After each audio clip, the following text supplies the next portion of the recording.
இது மாதிரி ராமச்சந்திர பிரபு மேலே கிளம்பி தண்டகாரண்யத்தை தாண்டி கிரௌச்சாரண்யம்ங்கிற காடு, அந்த காட்டுக்கு வந்தார். பயங்கரமான காடு.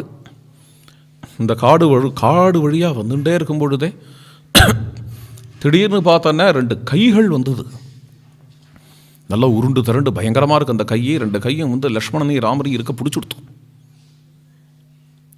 கொஞ்சம் லக்ஷ்மணர் கூட பயந்து போயிட்டாராம். இங்கே ராமச்சந்திர பிரபு கம்பீரமாக நிற்கிறார். லக்ஷ்மணா பயப்படாத, நான் இருக்கேங்கிறார். லக்ஷ்மணருக்கு என்ன பயம் அப்படின்ன, அண்ணாவை ஏதாவது பண்ணிட போகிறதுங்கிற பயம். நான் இருக்கேன்னு ராமர் சொல்லும் பொழுது லக்ஷ்மணர் பட்டுன்னு கையில் இந்த வாளை எடுத்து அந்த கையை வெட்டிவிட்டான். ராமரும் வெட்டினார். 2 பேரும் வெட்டிட்டு பார்க்குறா. அது துடிச்சுன்னு இருக்கு. இனிமேல் பிடிக்க முடியாது இல்லையா, கை போயிடுத்து, இவ்வளோ தூரத்துக்கு போயிடுத்து. அப்புறம் பார்க்குறா, இதோட ஆரிஜின் என்னன்னு பார்க்கலாம் அப்படின்னு இப்படி நடந்து 1 யோஜனை தூரம் நடந்தாலாம்.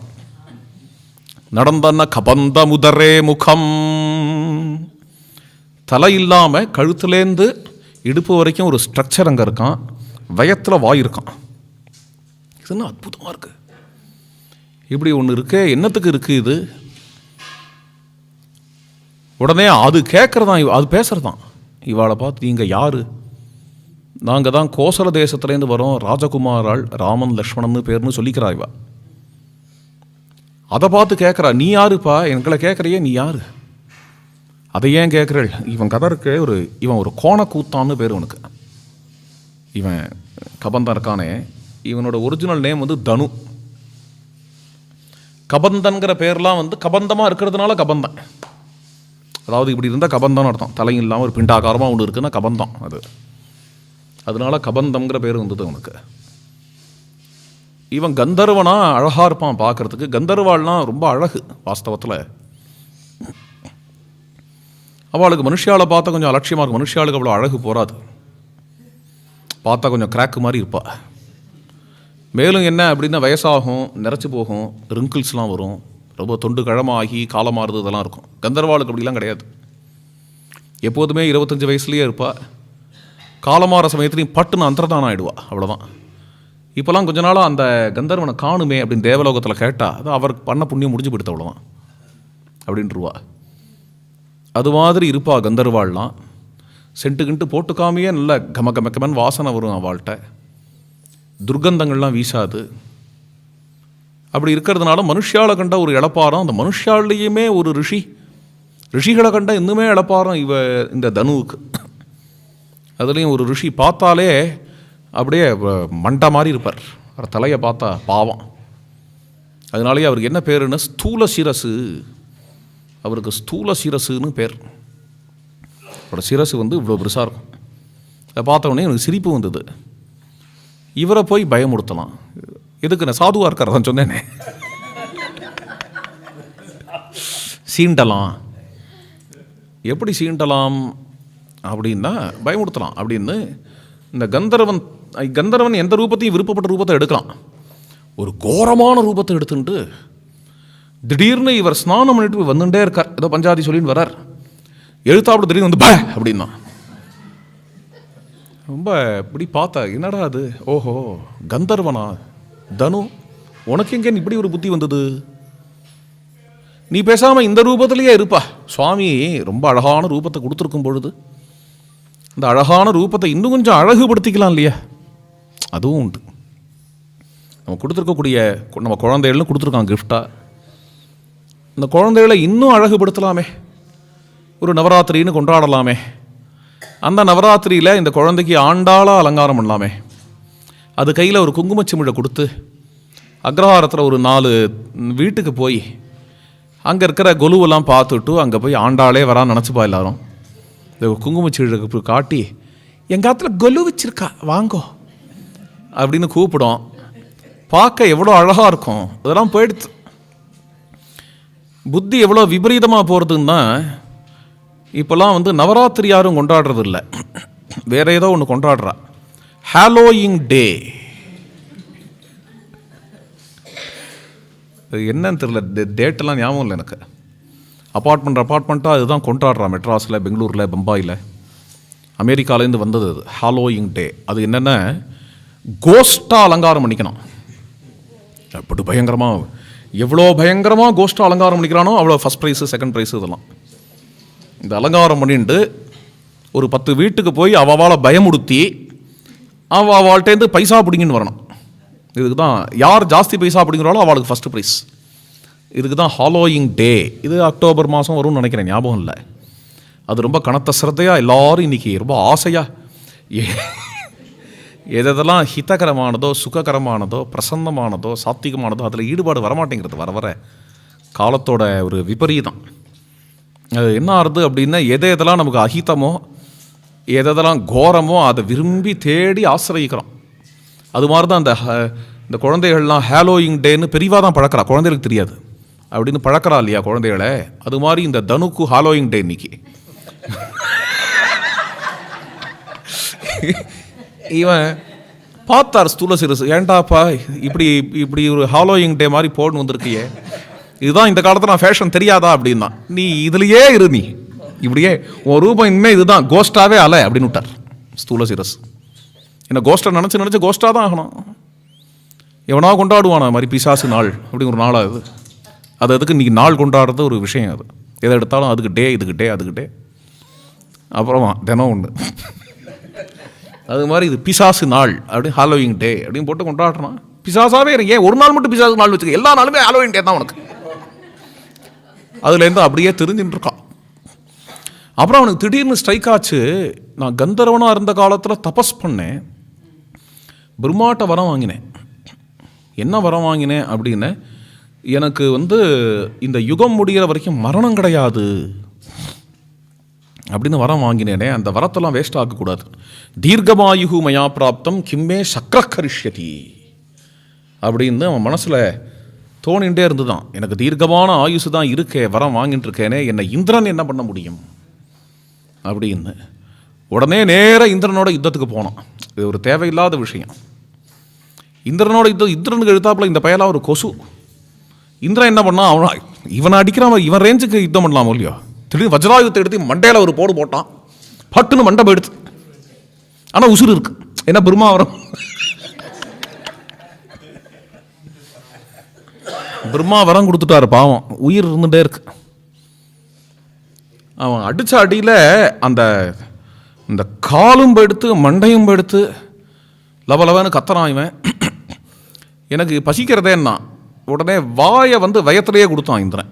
இதை வச்சுக்கோப்பா பேசாமல், இங்கே பாரு இந்த தண்டகாரணத்திலேயே கடை, இங்கே இருந்துட்டு எனக்கு பசிச்சதுன்னா அந்த வாயில் எடுத்து போட்டுக்க. அதுக்கு பெரிய கை கொடுக்குறேன், 2 கை. ஏன்னா இந்திரனுக்கு அவனை பார்த்து ஒரு பாவம் தோணித்து. இப்படியே தான் இருக்க வேண்டியதான். நான் எனக்கு தீர்காயுசுவரை வாங்கிட்டு உடனே யார் வாங்கி சொன்னது இதெல்லாம் இல்லை, எனக்கு ப்ளீஸ் எப்படியாவது இதில் ரிலீவ் பண்ணி விட்டுறேன் அப்படின்னு கேட்டான் இந்திரனை பார்த்து. நீ கவலைப்படாத, சாபங்கள்லாம் கொடுப்பா தேவாள் ரிஷிகள்லாம் சாபம் கொடுப்பாளே தவிர அந்த சாப விமோசனம்ங்கிறது பகவான் வந்தால் தான் நடக்கும். அதனால இவா மட்டும் இஷ்டத்துக்கு சாபத்தை கொடுத்துட்டு பகவான் வந்துடுவான் அப்படின்னா இவா சொல்கிறதுக்காக அவன் வரணும். பாவம் எத்தனை முறை அது மாதிரி வந்துட்டு இருக்க முடியும் அவன். அதனால லிஸ்ட்டு வச்சுப்பான். ஒரு முறை வரும்பொழுதே வரிசையாக ஒரு 50 சாபத்தை நீக்கிடுவான். வனவாச வியாஜத்தில் வந்தார் அப்படின்னா அங்கே வந்தவுடன் வரிசையாக ஒரு சாபமாக நீங்கிறது. விராதன், கபந்தன், அவாவா சாபத்தை நீக்கிண்டே போனோம். சம்பாதியோட ரக்கையும் முளைக்கணும்.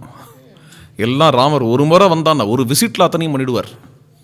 அது மாதிரி இப்போ இதுக்கான காலம் எப்போ ராமர் வராரோ அப்போ தான் உன் சாபம் நீங்கும் அப்படின்னு சொல்லியிருக்கார் இந்திரன். அதுக்கான காலம் வந்தாச்சு, நீங்கள் என்னை உசுரோட எரிச்சுடுங்கோ, அதுதான் உச்சிதம். அப்போ என் சாபம் நீங்கிடும்.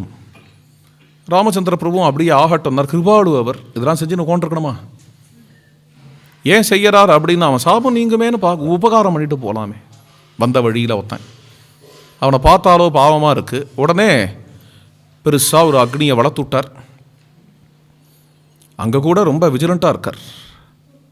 மரங்களெல்லாம் உடச்சி அக்னியை வளர்ப்பா அப்படின்னு சொல்லலை. காலையே பக்னானி குஞ்சரைகி, ஏற்கனவே உடஞ்சி கட்டைகள்லாம் கீழே கிடக்கும், யானைகள் உடச்சி போட்டிருக்கோம். அது மாதிரியா பொறுக்கினாராம் ராமர். இதாவது பரவாயில்ல, பலைகி விருட்சாவ பதிதைகி, செடி கொடிகள்லேருந்து கீழே விழற பழங்களையாக எடுத்து தான் சாப்பிடுவாளாம். இதெல்லாம் ரிஷி விரதம். ஏன்னா விருட்சங்களெல்லாம் போய் வெட்டக்கூடாது அப்படின்னு. அழகாக அங்கே அக்னியை வளர்த்த உடனே அந்த கபந்தனை அப்படியே உருட்டி அந்த அக்னியில் போட்டோன்னா கிருத்தபிண்டோபமம் மகத்து மேதசா பச்சியமானசிய மந்தம் தகதி பாவகா. இந்த கபந்தனுடைய சரீரத்தை மெல்ல பொசுக்கிறதான் அக்னி. பொசுக்க பொசுக்க பொச பொசன்னு ஏதோ வாசனை வருது. அப்புறம் பார்த்தோன்னா வெளியில் ஒரு கந்தர்வன் தெரிஞ்சான். அவன் தான் தனு அப்படிங்கிற கந்தர்வன். ராமரை ஸ்தோத்திரம் பண்ணான். அப்புறம் சொன்னான், உங்களுக்கு நான் ஒரு கைங்கரியம் பண்ணுறேன். சுக்ரீவன் ஒருத்தன் இருக்கான், தர்மாத்மா. உபகாரம் பண்ணாதவாளுக்கு கூட உபகாரம் பண்ணுறதுக்கு துடிப்பான். அப்படிப்பட்டவன் ராஜ்யத்தை இழந்து விட்டு காட்டில் கஷ்டப்பட்டு இருக்கிறான். அவன் கிட்டக்க நீங்கள் சகாயத்துக்குன்னு போனேன்னா அவன் உலகம் முழுக்க சுற்றி பார்த்தவன். அவனுக்கு எப்படியாவது சகாயம் பண்ணி அவனை நீங்கள் ராஜா வாக்கிட்டேன்னு வச்சுப்பான். அப்போது அவன் உலகம் முழுக்க எல்லா இடத்துலையும் சுற்றி பார்க்குறதுக்கு தேடுறதுக்கு வானராளை அனுப்பி எப்படியாவது சீதை எங்கே இருக்காங்கிறத கண்டுபிடிச்சி உங்களுக்கு கொடுத்துடுவான் என்று இந்த தனு சொல்ல ராமர் அதை மனசில் வாங்கின்றார். மேலே தனு கிளம்பி போயிட்டான். யாரோ சுக்ரீவனாமே, அவன் நமக்கு உபகாரம் பண்ணுவானாமே என்று நினச்சி அங்கேருந்து நடந்து நடந்து நடந்து நடந்து ரொம்ப புஷஸ்லாம் இருக்கிற பாதை, கடுமையான பாதை, சுதூர சங்கிரமம். எங்கேருந்து எங்கே நடக்கிறது இந்த யாத்திரை? பெரிய யாத்திரை ராமரோடது. பஞ்சவட்டியிலேருந்து ஆரம்பித்து இன்னிய லாங்குவேஜில் சொல்லணும்னா ஹம்பி வரைக்கும், மகாராஷ்டிரா கர்நாடகா இல்லையா, முக்கியமான பாதை. இந்த பாதையை வால்மீகி ரொம்ப விஸ்தாரமாக ஒரு சர்க்கம் முழுக்க வர்ணிக்கிறார். இந்த பாதையில் என்னென்னலாம் வரும். அந்த பாதையில் தான் இப்போ நம்ம ஊர்லாம் இருக்குது, பம்பாய் கிம்பாய் எல்லாம் இருக்குது. அந்த பாதையில் தான் அந்த பாதையில் தான் சில திவ்ய சரித்திரங்கள்லாம் நடந்தது. சிவாஜி மகாராஜா பிறந்தது, வளர்ந்தது, ராஜ்ய பரிபாலனம் பண்ணது, சமர்த்தராமதாசர் ஆச்சரியமாக தபசு பண்ணது எல்லாம் அங்கே தான். சமர்த்தராமதாசரோட மொத்த சரித்திரமும் அந்த பாதையில் தான் நடந்தது. பொதுவாகவே ராமாயண ஜாகிரஃபின்னு ஒன்று இந்த காலத்தில் நிறைய பேர் அதில் ரிசர்ச் பண்ணிகிட்டு இருக்கா. நான் சொல்ல வேண்டியது அதில் ஒன்றும் இல்லைன்னு தோன்றது. நிறைய ரிசர்ச் ஆகிடுது, ரொம்ப நமாக இருக்குது. நிறைய பேர் ஆராய்ச்சி பண்ணியிருக்கா அதில் ராமாயண ஜாகிரஃபி. ஆனால் எனக்கு ஒன்று புதுசாக தோணும், எங்கே ராம பாதம் பட்டுதோ இந்த இடத்துல தான் நிறைய மகான்கள் தோன்ற ஆரம்பித்தார். இது ஒரு விசித்திரமான விஷயம். அதாவது இந்த தேசத்தையே காப்பாற்றுறதுக்கான மகான்கள் பலவிதம். இந்த நேஷ்னல் ஸ்பிரிட் உள்ள மகான்கள். ராமர் கிஷ்கிந்தைக்கு வந்தார் அப்படின்னா அந்த கிஷ்கிந்தேலேருந்து தான் வியாசராயரோ, அந்த கிஷ்கிந்தேலேருந்து தான் வித்யாரண்யரோ, இவெல்லாம் யாருன்னு ராஷ்டிரத்தை காப்பாற்றினவா. ராமர் சித்திரக்கூட்டத்துக்கு வந்தார் அப்படின்னா அங்கேருந்து தான் கோஸ்வாமி துளசிதாஸ். ரொம்ப அந்தகாரமான ஒரு காலத்தில் நம்ம சம்ஸ்கிருதியை காப்பாற்றினதுங்கிறது ராம்சரித்தமானஸ் தான். நார்த் இந்தியாவில் பஞ்சவட்டிக்கு வந்தார் ராமர்னா அது சமர்த்தராமதாஸ் தபஸ் பண்ண இடம். ஒவ்வொன்றுமே அப்படி அமையிறது.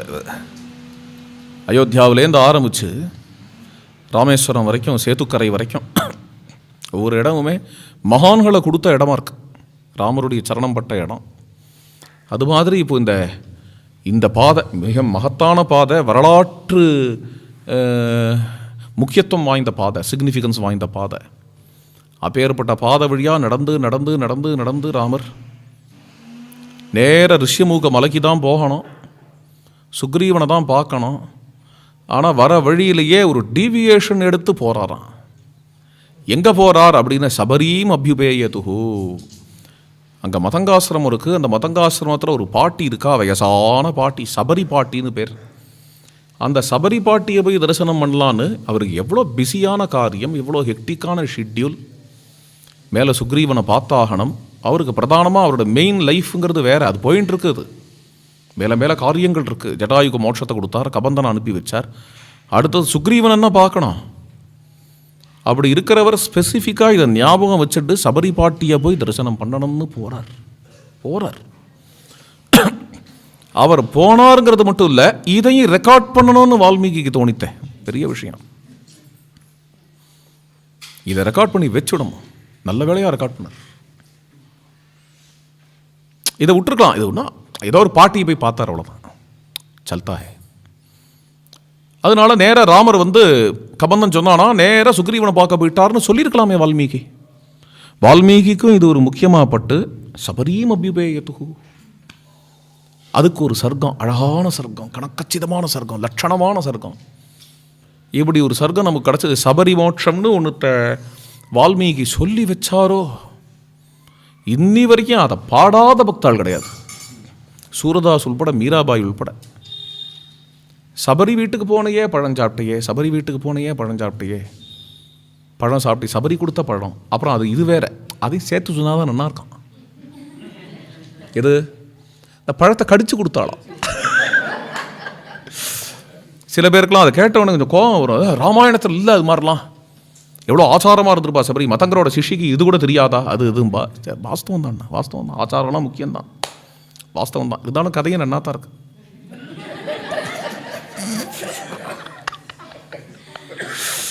ஏன் அப்படி? இந்த பிரேம பிரேம சபரியோட பக்தி இருக்கு பார்த்தேடா. என்ன இப்போ நான் அந்த கதையை சொல்ல போகிறது இல்லை, நான் வால்மீகி பிரகாரம் தான் சொல்ல போகிறேன். இருந்தாலும் திடீர்னு பெரியவாள்லாம் சொல்லியிருக்கல, தியாகராஜரே அப்படி பாடுறார். ஸ்ரீ வைஷ்ணவ சம்பிரதாயத்தில் மணவாள மாமுனிகள், ஜனன்யாச்சாரியர் அவெல்லாம் சொல்கிறா, அது மாதிரி சொல்கிறாரு. இருக்கட்டும், ரசமாக இருக்குது, அதுக்காக சொன்னேன். அணில் கதை இருக்குது, நன்னா தானே இருக்குது. இந்த சபரி பாட்டி ஆற்றுக்கு ராமர் வந்தார், சபரி ஆசிரமத்துக்கு ராமர் வந்தார் அப்படிங்கிறது ஒரு அழகான விஷயம். வால்மீகி அதை சொல்லியிருக்கார். என்றைக்குமே வால்மீகி சொன்னார்னா அதுக்கு ஒரு தனித்த பிரமாணம் உண்டு, அதுக்கு ஒரு தனி பிரமாணம் உண்டு, அது நிச்சயம். அது வால்மீகி ஒன்று சொல்லிட்டாருன்னு வச்சுப்போமே, அங்கே ஜனங்கள் கலங்க மாட்டா. ஹனும ஜெயந்தி எதுவும் தெரியாமல் திண்டாடுறா பாருங்க. வைகானச ஆகமத்தில் ஒரு ஹனும ஜெயந்தி இருக்குது, ஸ்காந்தத்தில் வேறு ஹனும ஜெயந்தி இருக்குது, பராசர சம்ஹிதாவில் வேறு ஹனும ஜெயந்தி இருக்குது. ஒவ்வொருத்தரும் ஒவ்வொரு ஹனும ஜெயந்தியை கொண்டாடின்னு இருக்கா, என்னன்னு புரியாமல் திண்டாடுறா. ஒவ்வொரு கல்பத்தில் ஒவ்வொரு மாதிரி ஹனும ஜெயந்தி அமைஞ்சதுன்னு வச்சுக்க வேண்டியதுதான்னு கடைசியாக சமர்த்தனம் பண்ணிவிட்டா. இருக்கட்டும், ராமநவமிக்கு அந்த திண்டாட்டம் வராது. ஏன் திண்டாட்டம் வராதுன்னு வால்மீகி சொல்லிவிட்டார், அவ்வளோதான். அப்புறம் ஸ்காந்த புராணக்காரரோ வைகானசக்காரரோ கூட அதுக்கு மறுப்பாக வேற ஒன்று எழுத பயப்படுவாங்க. என்ன, ராமருக்கு வால்மீகி பிரமாணம் முடிஞ்சு போச்சு. சைத்ரே நவமிகே திதோ நட்சத்திரே அதிதி தெய்வத்தியே. நான் ராமநவமின்னா யூனிவர்சல், அது ஒன்று தான். எதுக்கு இதை போய் சொல்கிறேன் இப்போன்னா, வால்மீகி ஒன்று சொன்னார்னா அது முத்தாய்ப்பு வச்சா மாதிரி மனசில் அப்படியே ஆழமாக பதிஞ்சிடும். மனுஷால் வந்து இங்கே பாரதிய தேசத்தில் ஜனங்கள் வந்து அதை இது பண்ணி போக மாட்டாவா. அப்போது இந்த சபரி கதைங்கிறது நேத்திக்கு வந்தவா யாரோ சொன்னது இல்லை, இது பகவான் வால்மீகி இந்த வேடுவச்சி பண்ண பக்தியை சொல்கிறார். வேடுவச்சி தான் அவோ. எப்படி தெரியுது? சபரிங்கிற பேரை வச்சு, சபரின்னா வேடுவச்சின்னு அர்த்தம். சபரிங்கிறது ப்ராப்பர் நவுன் இல்லை, சபரி ப்ராப்பர் நவுன் இல்லை. அவளுக்கு என்ன பேர்னு தெரியாது, எல்லாரும் சபரி சபரியும் கூப்பிடுவா. சபரி சபரிங்க, சபரின்னா வேடுவச்சி. சம்ஸ்கிருத டிக்ஷனரி பாருங்க, அவனு சபரி அப்படின்னு போட்டு ஹண்ட்ரஸ் அப்படின்னு போட்டுருக்கோம். அவ ஒரு வேடுவச்சி, ஆனால் தபஸ்வினி, மகா தபஸ்வினி. ராமச்சந்திர பிரபு ஆசிரமத்து வாசலில் வந்து நிற்கிறாருன்னா உடனே சபரி பாட்டி எழுந்துண்டு ராமரை சுவாகதம் பண்றா. ஜக்ராஹ பாதௌ ராமஸ்ய லக்ஷ்மணஸ்ய ச தீமதஹ லக்ஷ்மணஸ்ய ச தீமதஹ. ராமர் வந்து திண்ணையில் உட்காந்துட்டாராம். அந்த சரணத்தை எடுத்து இப்படி பிடிச்சி விட ஆரம்பிச்சா, லாலனை பண்ண ஆரம்பிச்சா. அவருடைய உள்ளங்காலெல்லாம் பிடிச்சி விட்றா, புறங்காலெல்லாம் பிடிச்சி விட்றா, கணுக்காலெல்லாம் பிடிச்சி விட்றா, விரல்லாம் சொடுக்கெடுத்து விட்றா. ஆனந்தமாக இருக்கு. யாருக்கு? லக்ஷ்மணனுக்கு. பிரபு எவ்வளோ தூரமான பாதையில் நடந்து பாதம் நோக கல் முள்ளெல்லாம் பட்டு ஓடி வந்திருக்கார். சீதா உட்காருங்கோ, நான் சரண சேவை செய்யறேன்னு கேட்க மாட்டார். சீதாஸ்மரணையில் அப்படி இருக்கார். இந்த பாத சேவை பண்ணணும்னு ஒரு அம்மா, ஒரு மூதாட்டி இங்கே தபசு பண்ணிட்டு உட்காந்துட்டு இருந்து இப்போ பிரபு வந்த உடனே அந்த சரண சேவை பண்ணுறா. பாத்தியா, ஆஹா, என்ன பாக்கியம், என்ன பாக்கியம். உடனே சபரி லக்ஷ்மணனை பார்த்தா, நீங்களும் உட்காந்துக்கோங்க. இல்லை அவருக்கே ஆகட்டும். என்றைக்கும் அண்ணா உட்காந்துட்டு இருக்கும்பொழுது நமக்கு உட்காந்து பழக்கம் இல்லை. ராமர் இப்படி பார்த்தார், லக்ஷ்மணா பாட்டி விட மாட்டாப்பா, உட்கார் அப்படின்னா. உடனே லக்ஷ்மணர் உட்காந்து விட்டார். லக்ஷ்மணரோட சரணத்தையும் வாங்கி பிடிக்க ஆரம்பிச்சா. பாட்டியோட தொளபுலா கையால் அப்படி பிடிச்சி விட்டனா சௌக்கியமாக இருக்கு, ஆனந்தமாக இருக்குது. யாருக்குன்னு? ராமருக்கு. லக்ஷ்மணன் தானே என் பின்னாடியே சுற்றினா, ஓடி வந்தான், கதறினான். லக்ஷ்மணனுக்கு பிடிச்சி விட்றா. ராம லக்ஷ்மணாவை சேர்த்து ஆராதிக்கிறது தான் அவள் 2 பேருக்குமே பிடிக்கும். லக்ஷ்மணனை ஆராதிச்சா ராமருக்கு பிடிக்கும், ராமரை ஆராதிச்சா லக்ஷ்மணனுக்கு பிடிக்கும். ராமர் மெல்ல அந்த பாட்டிகிட்ட கேட்க ஆரம்பித்தார். கச்சித்தே நிர்ஜிதா விக்னாஹா கச்சித்தே வர்ததே தபஹா கச்சித்தே நியத க்ரோதஹா ஆஹாரஸ்ச தபோதனே கச்சித்தே நியமா பிராப்தாஹ கச்சித்தே மனச சுகம் கச்சித்தே குரு சுஸ்ரூஷா சபலா சாருபாஷினி. உங்களுடைய இடையூறுகளெல்லாம் ஜெயிச்சேடா பாட்டி. இடையூறுகள்னா தபசு பண்ணோன்னு ஆரம்பிக்கும் பொழுதே சிங்கம் உருமுறது, புலி வந்துடுறது ஆசிரமத்துக்குள்ள, அதெல்லாமான்னு அது இல்லை. பின்ன எது? பெரிய பெரிய கிரைம்லாம் இருக்குது, அதெல்லாம் இடையூறா? அடுத்தவனை அடிக்கணும் உதைக்கணும்னு தோன்றது, காமக்ரோதாதிகள்லாம் இருக்குது, அதெல்லாம் இடையூறா அப்படின்னு. பெரிய கிரைம்லாம் கூட இடையூறு இல்லை. ஏன்னா அதெல்லாம் நம்ம பண்ண மாட்டோம், கன்ஃபார்ம்டு. அவ்வளோ சீப்பு இல்லை. நம்ம குடிக்கிறது அந்த அந்த மாதிரி போக மாட்டோம். நம்ம ராமரை ஆசிரியிச்சுவா. அப்போது இடையூறுங்கிறது என்னென்ன? அது நமக்கு சத்ரு, அது கெட்ட பழக்கம். அப்படிங்கிறதே தெரியாமல் ஒரு கெட்ட பழக்கம் நம்மக்கிட்டலாம் உண்டு. குடிக்கிறது கிடைக்கிறதுலாம் இல்லை. என்ன அது மாதிரி கெட்ட பழக்கம் அப்படின்னா, ஜபம் பண்ணிகிட்டே இருக்கும் பொழுது போருமே, நாளைக்கு வேணால் சேர்த்து பண்ணிக்கலாமே, தினம் 10 சர்க்கம் பாராயணம் பண்ணுறதுன்னு வச்சுட்டு இருக்கோம், நாளைக்கு வேணால் சேர்த்து பண்ணிக்கலாமா? இதுக்கெல்லாம் இடையூறுன்னு பேர் இருக்கு. இதெல்லாம் தான் பிரச்சனையாகும். அதாவது சுருக்கமாக சொல்லணும்னா சோம்பேறித்தனம், பிரமாதா. தமிழில் பிரமாதம்னு வேற, சம்ஸ்கிருதத்தில் சோம்பேறித்தனம் அர்த்தம் பிரமாதம்னு. என்ன அதுதான் இடையூறாக இருக்கும். கச்சித்தே நிர்ஜிதா விக்னாக. அந்த இடையூறுகள் வராமல் இருக்கா? கச்சித்தே நிர்ஜிதா விக்னாக. அதாவது கொஞ்சம் அகங்காரம் எட்டி பார்த்தா கூட இடையூறு தான் அது. அந்த அகங்காரங்கிறது சாமான்யமாக அகங்காரங்கிறதுக்கு அர்த்தம் வேறு. அவனை மிதிக்கிறது, அவனை அமுக்கிறது. அத்தியாத்ம சாதனை அகங்காரங்கிறது ஒரு எக்ஸைட்மெண்ட் கூட அகங்காரம் தான். இது என்ன எக்ஸைட்மெண்ட்டுன்னா, 15 வருஷமாண்ணா ஒரு நாள் விடாத பாராயணம் நடந்துட்டுருக்கு அப்படின்னு திடீர்னு ஒரு நாள் சொல்லி பாருங்க, அப்புறம் ஒரு 2 வாரம் பாராயணம் நடக்கவே டயம் இருக்காது. இது ரொம்ப வம்பான விஷயம். அது பரத யோகீஸ்வரன் திண்டாடினான் பாருங்க, அந்த மான கட்டின்ட்டு. இது வெளியில் ஒரு உதாரணம் சொன்னேன். உள்ள தியானம்னு வச்சுக்கோங்களேன், நிஷ்டை கைகூடி ஒரு 1/2 மணி நேரம் 3/4 மணி நேரம் கூட உட்காந்துக்கிற சக்தி வந்துருத்தோம். நல்லா லயிச்சு போயிடுத்து. லயிச்சு போய் அந்த லயம் ஒரு டயத்தில் கலையிறது. கலையும் பொழுது வர முதல் தாட்டு எதுவாக இருக்கும்னா, 45 நிமிஷம் இன்னைக்கு கைகூடி எடுத்தோம் அப்படிங்கிற எக்ஸைட்மெண்ட் தான் முதல்ல வரும். அதை ஃபாலோ பண்ணி அடுத்த சிந்தனைகள் வரும். எப்படி இருக்கு பார்த்தேடா? இதுக்கெல்லாம் தான் விக்னம்னு பேர். கச்சித்தே நிர்ஜிதா விக்னாஹா. உங்கள் தபஸ் விக்னங்களை ஜெயிக்க என்ன ஆகணும்? தபசு தானாக வளரும். நம்ம வேலையே விக்னங்களை சமணம் பண்ணுறது தான். தபசு தான் நம்ம சொரூபமே. தானா உபாதிகள் நீங்க சொரூபம் தானாக இருக்கும். கச்சித்தே வர்ததே தபஹா கச்சித்தே நியதா குரோதஹா. குரோதம் அடக்கப்பட்டதா? குரோதத்தை அடக்கிறதுக்கு, காமக்ரோதாதிகள்லாம் அடக்கிறதுக்கு வழி என்ன அப்படின்னா, ஆகாரம் ரொம்ப பிரதானமானது. ஆஹாரஸ்ச தபோதனே.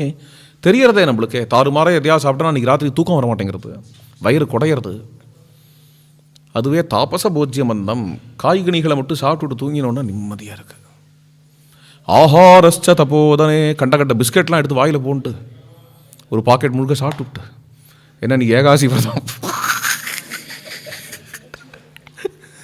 அதுக்கு அன்னமே சாப்பிடலாம், அன்னமே சாப்பிடலாம். எல்லாம் எடுத்து வாயில் போட்டு தூங்கினா ராத்திரிலாம் வயிறு குடையிறது. அதுவே ஏதோ ஒரு 4 பழம் சுச்சீனி அபியவகாரியாணி அப்படின்னு சாப்பிட்டான். ஆஹாரஸ்ச தபோதனே. அதுவும் பகவத் பிரசாதமாக சாப்பிட்டேன். நம்ம தெய்வம் ரொம்ப சாத்விக தெய்வம். அது என்ன நைவேத்தியத்தை அதுக்கு சமர்ப்பிக்கிறோன்னா பத்திரம் புஷ்பம் பலம் தோயம். இதை பார்த்தேடா, பத்திரம் புஷ்பம் பலம் தோயம்னு பகவான் சொல்லும் பொழுது அவனுக்கு என்ன ஆகாரங்கிறத மட்டும் சொல்லிக்கல. என் பக்தன் பகவத் பிரசாதம் மட்டும்தான் சாப்பிடுவான், அதனால் இதை நைவேத்தியம் பண்ண இதை மட்டும்தான் சாப்பிடுவான் அவன்.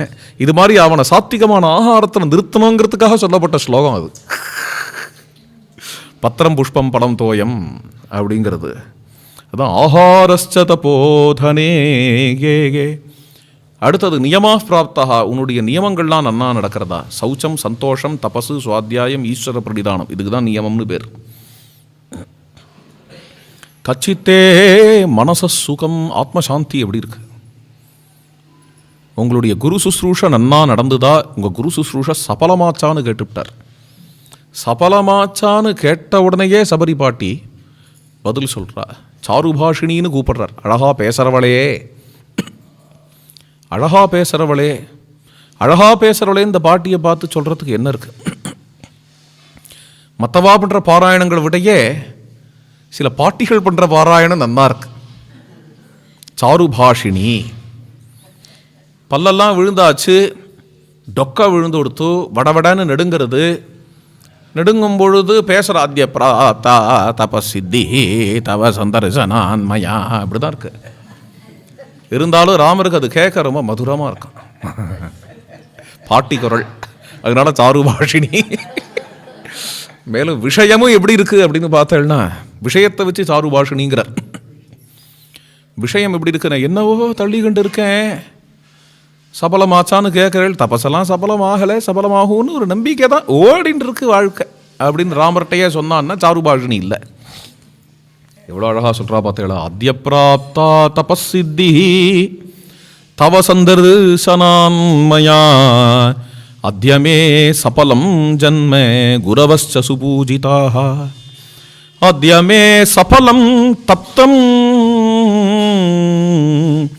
சொர்க்கஸ்சைவ பவிஷ்யதி தொயி தேவவரே ராமா பூஜிதே புருஷர்ஷபா. ராகவா, உங்களுடைய சந்தர்சனத்தினால என் ஜென்மா சபலமாயிடுது, என் தபசு சித்தியாயிடுத்து, என் குரு சுஸ்ரூஷ சபலமாச்சு. தொயி தேவவரே ராமா. ஏன் சந்தர்சனத்தினாலையா. என்ன பாட்டி, நானே ராஜ்யத்தையும் இழந்து மனைவி இழந்து காட்டில் திண்டாடின்னு இருக்கேன். இந்த கதையெல்லாம் என்கிட்ட வச்சுக்காத. ஏன் சாட்சாத்து பிரம்மதேவனை பார்த்து கூட ஆத்மானம் மானுஷம் மன்னியன்னு சொல்லலாம், என்கிட்ட சொல்ல முடியாது. ஏன்னா நான் சொன்னதை சொல்லலையே, நான் சொன்னதை சொல்லலையே, என் குருநாதன் சொன்னார். நீ யாருன்னு எனக்கு என் குருநாதன் காட்டி கொடுத்தார். குருவர்க்க லப்தோபனிஷத் சுசக்ஷுஷா. வெறும் தரிசனம்ங்கிறது எல்லாரும் தான் பண்ணுறா. மாரீசன் கூட ராமரை பார்த்துருக்கான். சந்தர்சனம் பண்ணுறவோனா இந்த சந்தர்சனம் சமயக் தரிசனம். இந்த சமயக் தரிசனம்ங்கிறது எனக்கு குருநாதன்டேந்து கிடச்சது அப்படின்னு விட்டா ராமர் கூட மறுக்க முடியாது. நீ சொல்கிறது தப்புமான்னு ராமரால் சொல்ல முடியாது. அவ ஜாம்னு சொல்கிறா. என்னென்ன தேவவரே ராமா. எங்கேயுமே ராமரை எல்லாருமே நரவரன் நரவரன் நரசிரேஷ்டன் நரவருஷபன் நரன் அப்படின்னு தான் சொல்கிறா.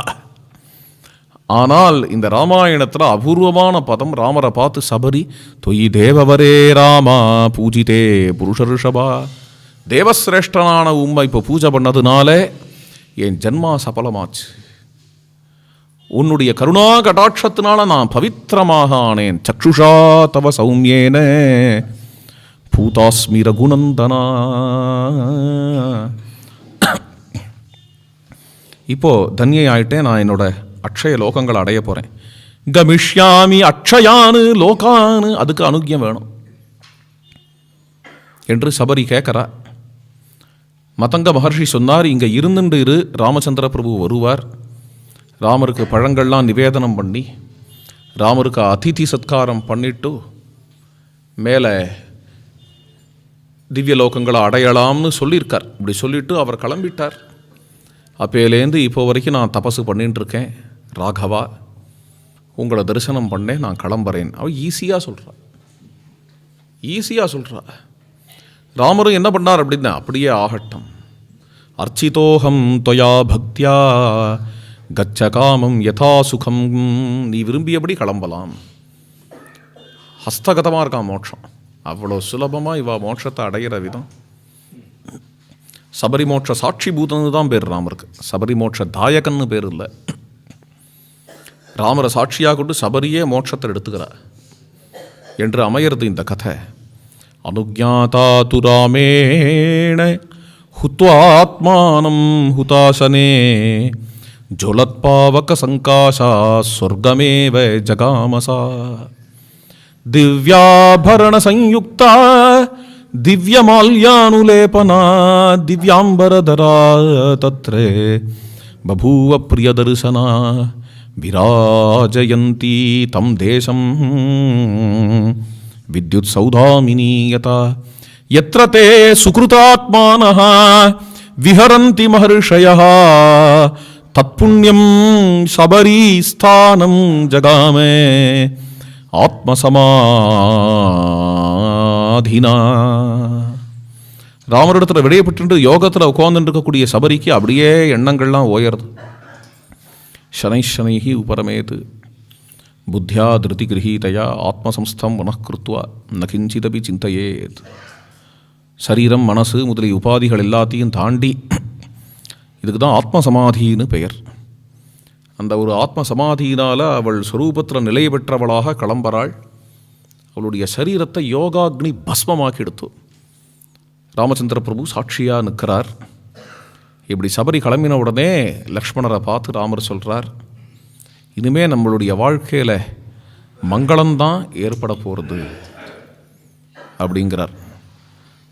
ஏன் அப்படின்னா, சபரி பாட்டியை தரிசனம் பண்ணியாச்சு, வருது ராமாயணத்தில் வருதுனால சொல்கிறேன், இனிமேல் நமக்கு சுபந்தான் ஏற்பட போகிறது என்று ராமர் லக்ஷ்மணன் கிட்டக்க சொல்கிறார்.